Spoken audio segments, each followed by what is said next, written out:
Hello, in this video, I'll introduce you with specific example of how to use try catch in JavaScript. By the end of this video, you should be comfortable using try and catch for handling your errors in your JavaScript code. Let's get started.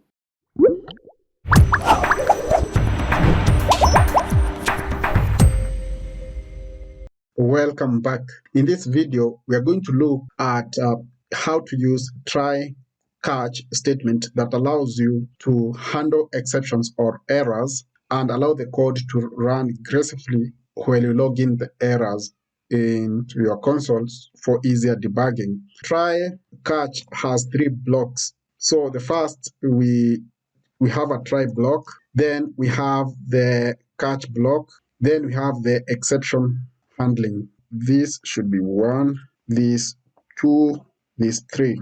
I'll begin with an example. We simply type try, then that's the syntax. Then in here we have a catch, and a catch takes in a parameter which is an error, or sometimes just abbreviated as E. So let's write it in full. So this is a simple try catch statement that will execute and give us some exceptions. For example, we can write a constant here, the result of something like maybe an API request or a script that's running. Then we give it undefined function. So we do maybe that function in this script, we have not defined it. The results of this block, the results of this script that we are trying to test here is equal to undefined function. We expect this to result into an error because this result is not defined.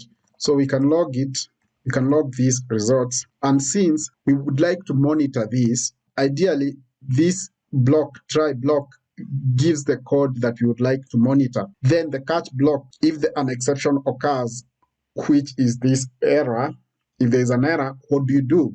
We can specify what happens once.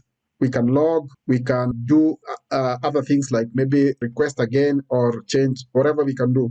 In this catch block, we can do console.log. Then instead of console.log, we can go with to log in the error, we can do console.error. Then we pass in the error message. So we pick this dot message. That's going to give us the error message in the log. That's the most basic way to create a try catch statement. So inside the error, we see undefined function is not defined. So it's able to log in here. We can do like add a message, a special message here. Then we separate this with a comma, then save.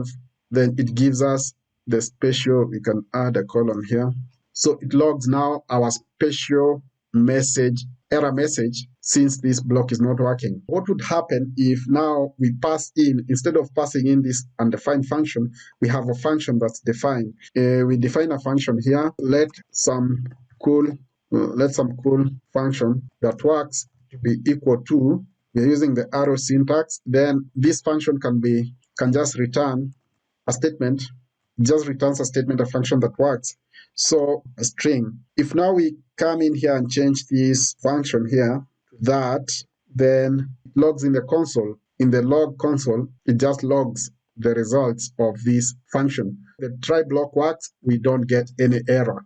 The reverse, of course, is the true. If you have undefined function, or if an error occurs, it could be any error. We could even have a reference error. We could have any kind of an error in here. It's going to be passed in here, and the message is going to be passed. So that's how you use a try catch statement in JavaScript. I hope you found this useful, and if you did, do not forget to subscribe. Thank you. I hope by the end of this video, you can now use try catch in your day-to-day coding in JavaScript. If you found this useful, kindly consider giving this video a thumbs up and do not forget to subscribe. Thank you.